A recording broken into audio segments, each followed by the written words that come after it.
দর্শক জানি রাখি একটু আগে কিন্তু আসলে ব্যাটারি চালিত যে রিক্সা শ্রমিক এবং সাধারণ মানুষের ভিতরে আসলে দুই পক্ষের খুব বিশাল বড় একটি সংঘর্ষ। তার পাশাপাশি শুনেই কিন্তু আসলে পুলিশের যে একটি টিম রয়েছে ডিবি এবং পুলিশ পর্যন্ত আসলে তারা কিন্তু আসলে সেই বিষয়টা দেখছেন। এবং আমি যদি জানিয়ে রাখি যেমন তারা আজকে থেকে না কয়েকদিন থেকে তাদের আনাগুনা আমরা বিভিন্ন জায়গায় দেখছিলাম। আসলে যেমনটি আমরা দেখেছি, যেমন তাদের আনাগোনাটা ছিল আসলে মারমুখী অবস্থানে। আজকে নয়া সড়ক পয়েন্ট এবং চৌয়াট্টা পয়েন্টে কিন্তু আসলে বেশ কিছু সময় তারা আসলে রাস্তা অবরোধ করে রাখেন এবং পাশাপাশি তারা নানান রকম স্লোগান করে থাকেন। এবং পাশাপাশি আজ যেটা ঘটলো, যেমন তারা আমরা যেটুকু আমরা জানতে পেরেছি তারা একটা আলটিমেটাম দিয়েছিল। সেই আলটিমেটামের যেহেতু আগামীকালকে আলটিমেটাম ছিল, আজকে কিন্তু আসলে সেই একটি দ্বন্দ্বের মাঝে জড়া। আমি যদি দেখাই যেমন চারদিকে একটু আগে যদি আমি বলি,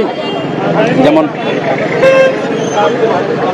হোটেল রুজবির সামনে বেশ কিছুক্ষণ থেকে আসলে দুই পক্ষের সংঘর্ষ ছিল, পাবলিক এবং রিক্সা শ্রমিক যারা আছে। এবং সব মিলিয়ে যদি বলি, এখন পুলিশ এসে কিন্তু আসলে সেটা নিয়ন্ত্রণ করতেছেন এবং সেটা দেখানোর চেষ্টা করতেছে। আপনি যারা আছেন লাইভে অবশ্যই যুক্ত শেয়ার করে অনেকে দেখার মতো সুযোগ করবেন। আমি যদি দেখাই ঠিক আমার পাশটা তো বিপুল পরিমাণ পুলিশ এবং সাধারণ যারা আছে তারা কিন্তু ইতিমধ্যে যান চলাচল যে যানজটটা ছিল সেটা কিন্তু আসলে স্বাভাবিক হয়ে গিয়েছে। সেই স্বাভাবিকতায় আমরা দেখতেছি যেমন ডিবি পুলিশের একটি টিম এবং পুলিশ সহ থানা পুলিশ সহ আসলে সবাই কিন্তু সে জায়গায় এসেছেন এবং আমরা দেখবো আসলে কোনো ধরনের জন্য কোনো সমস্যা যেন না হয় সেই দিকে আসলে তারা সেই কাজটি করে যাচ্ছে। এটুকু জানা গিয়েছে যেমন সামনের দিকে হয়তো তারা অবস্থান করতেছেন এবং সামনের দিকে তারা হয়তো রোডে আছেন, আমরা সেটাও দেখানোর চেষ্টা করতেছি। যারা টাইম সিলেট ফেসবুক পেজে লাইভে যারা যুক্ত আছেন, অবশ্যই আমি ফরহাদ হাসান আপনাদের সাথে আছি। আমরা দেখাচ্ছিলাম আসলে দীর্ঘক্ষণ থেকে আসলে যে মুভমেন্টটা এবং একটু পর দেখছি যেমন পুলিশ এবং যারা যারা আছেন তারা কিন্তু আসলে আইন শৃঙ্খলা রক্ষাকারী বাহিনী ছুটে এসেছেন। আমরা সেই দৃশ্যটা দেখানোর চেষ্টা করছি। আপনারা যারা লাইভে যুক্ত আছেন অবশ্যই লাইভটি শেয়ার করে দেবেন, অন্যকে দেখানোর সুযোগ করে দেবেন। এবং এখন পর্যন্ত কিন্তু যানজট নাই, যদি বলি যেন স্বাভাবিক যান চলাচল হচ্ছে। এবং তারপরেও অনেকের মনে আতঙ্ক ছিল, যেহেতু এই জায়গায় মূল একটি পয়েন্ট, আসলে সেই পয়েন্টে আসলে এই এত বড় একটি অনাকাঙ্ক্ষিত একটি ঘটনা, সেই ঘটনাকে আসলে ছত্রভঙ্গ করে দিয়েছে পুলিশ। আমরা যেমনটি দেখছিলাম আসলে দীর্ঘক্ষণ থেকে। এমনকি রিক্সা যে ড্রাইভার যে অভিযোগটা আমরা শুনতে পেরেছিলাম, যেমন তারা আসলে চাইছিল যেমন আমাদেরকে একটা সুযোগ করে দেওয়া হোক, মানে রিক্সা ড্রাইভার এবং মালিক যারা আছে যেন এত টাকার জিনিসগুলো আসলে আমরা এখন হুট করে যদি জব্দ করে দিয়েছে আমরা কি করব। এই বিষয়টা নিয়ে তাদের হয়তো কমিশনার বরাবর হয়তো কোনো স্মারকলিপি দেওয়া হয়েছে কিন্তু সেটা জানি না, বাট যতটুকু জানতে পেরেছিলাম যেমন সেই পর্যন্ত আসলে সেই বিষয়টা ছিল। দেখা যায় মেন রাস্তায় কি হয় না হয়। হঠাৎ করে দেখলাম বারান্দায় বাইর হয়ে দেখলাম যে দৌড়াদৌড়ি চলতেছে।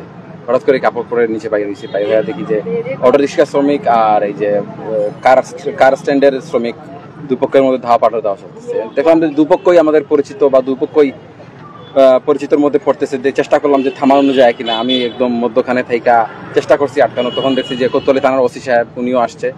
আমি আর উনি মানে আসার পর দুই পক্ষকে আমরা শান্ত করে এক পক্ষকে এইদিকে পাঠাইয়া এই পক্ষে আর এক পক্ষকে ওইদিকে পাঠাইয়া মোটামুটি পরিস্থিতি একটু শান্ত করার চেষ্টা করছি।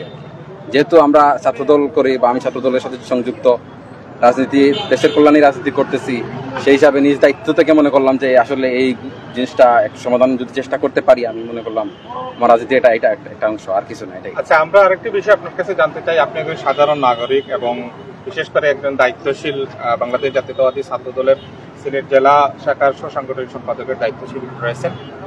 এ যাবৎকালে সিলেটে যানজট এবং মানুষের চলাচলের যে দুর্ভোগ সৃষ্টি হয়েছে, যে অবৈধ যানবাহন বিশেষ করে ব্যাটারি চালিত রিক্সা, তারপরে এই রিক্সার বিরুদ্ধে কিন্তু আজকে সকাল থেকে বিভিন্ন জায়গায় সিলেট মেট্রোপলিটন পুলিশ এবং পিডিবি সহ বিভিন্ন মন্ত্রণালয় থেকে তাদেরকে একযুগে আগে ঘোষণা দেওয়া হয়েছে। এখন থেকে প্রায় 20 দিন আগে তাদেরকে ঘোষণা দেওয়া হয়েছে যে 22 সেপ্টেম্বর পর থেকে তারা অবৈধ কোনো যানবাহন এই বিশেষ করে সিলেট নগরীতে চলবে না।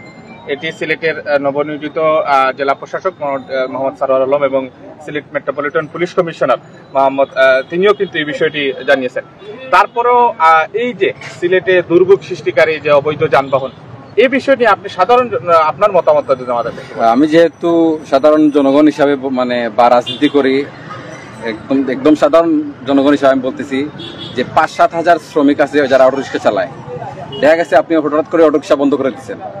আসলে ওদের প্রতিনিধিদের সাথে বসে কথা বলে ওদেরকে একটা উপায় করে দিয়ে তারপরে জিনিসটা বন্ধ করা উচিত ছিল, কারণ 5-7 হাজার শ্রমিক হঠাৎ করে যদি বন্ধ হয়ে যায় রিক্সা, আমি কারো পক্ষে নেই কথা বলছি না, অবৈধ জিনিস অবৈধ, সবসময়ই অবৈধ, কিন্তু জিনিসটা একটু সুন্দরভাবে সমাধানের চেষ্টা করলে আরো সুন্দরভাবে সমাধান হতে পারতো, বা কোনো দুর্ভোগ বা আজকে যে ঘটনা হয়েছে মারামারি নাও হতে পারতো, যদি সুন্দরভাবে জিনিসটা সমাধান হতে পারতো।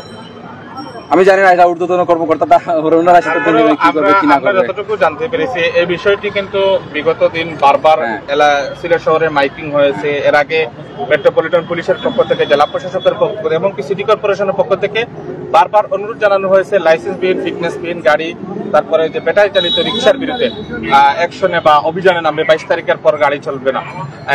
এরা তো আগে থেকেই এটি জানিয়েছে। তো শ্রমিক নেতৃবৃন্দ তো আগে থেকেই এটি বিষয়ে অবগত এবং এই বিষয়টা জানেন। আপনি এটি কিভাবে দেখছেন? আমি আসলে কি বলবো, এটা আসলে বুঝতে পারতেছি না। আমার একটাই কথা যে ওরাও তো সাধারণ জনগণ, এই 5-7 হাজার শ্রমিক যে ওরা একদম মানে এখন দেখা গেছে চুরি চিন্তাই বেড়ে যাবে। আমার দেখা অনেক চুর চিন্তাই গাড়ি আমি দেখছি, নিজের চোখে দেখা, যে ওরা ভালো হয়ে গেছিল, অটো রিক্সা চালাইতেছে, রুজি করতেছে, ইনকাম করতেছে, ভালো পথে চিন্তা করে হঠাৎ করেই কিন্তু এগুলো বন্ধ হয়ে গেলে চুরি চিন্তাই কিন্তু বেড়ে যাবে। এটাও কিন্তু আমাদের চিন্তা করে দেখতে হবে, বা এই বিষয়গুলো আমাদের চিন্তা করে দেখা উচিত আমি মনে করি। আর কিছু ধন্যবাদ।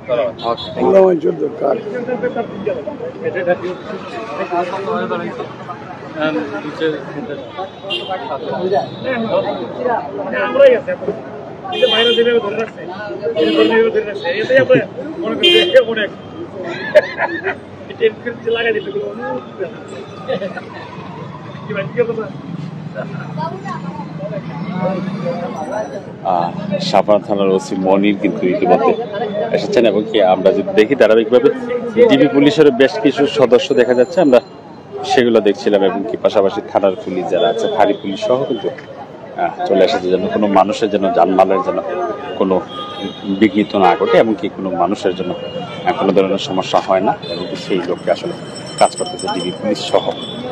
বলে রাখি এখন যে পরিবেশটা কিন্তু সেটা শান্তশিষ্ট হয়ে আছে, এবং কি এখন স্বাভাবিক যানজট চলাচল করতে পারতেছে, এবং কি পাশাপাশি যেমন মানুষের একটি মনে আতঙ্ক ছিল আসলে কোন সময় আবার কি হয়ে যায়, যে আতঙ্কের বিষয়টা আমি যদি বলে রাখি, যেমন এখন পর্যন্ত আসলে সেই আতঙ্কটি নাই। আমরা যদি বলি যেমন স্বাভাবিক যান চলাচল হচ্ছে।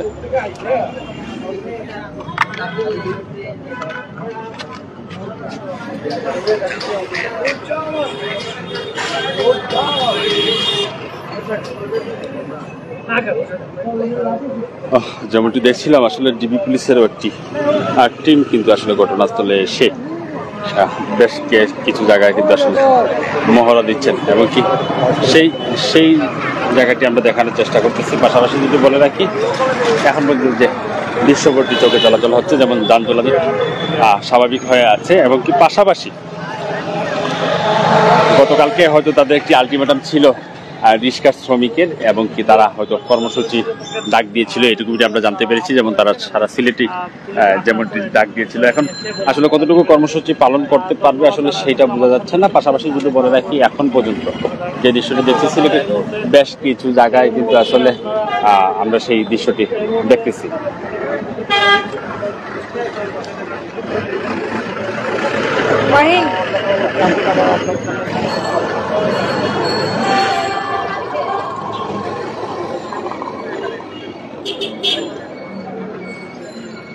দর্শক যারা লাইভে যুক্ত আছেন অবশ্যই লাইভটি শেয়ার করে দেবেন। আমি ফরহাদ হাসান আপনাদের সাথে আছি। ব্রাঞ্চ ফেসবুক লাইভে কিন্তু আসলে সরাসরি সিলেটের রুজবি পয়েন্ট থেকে সরাসরি সম্প্রচার।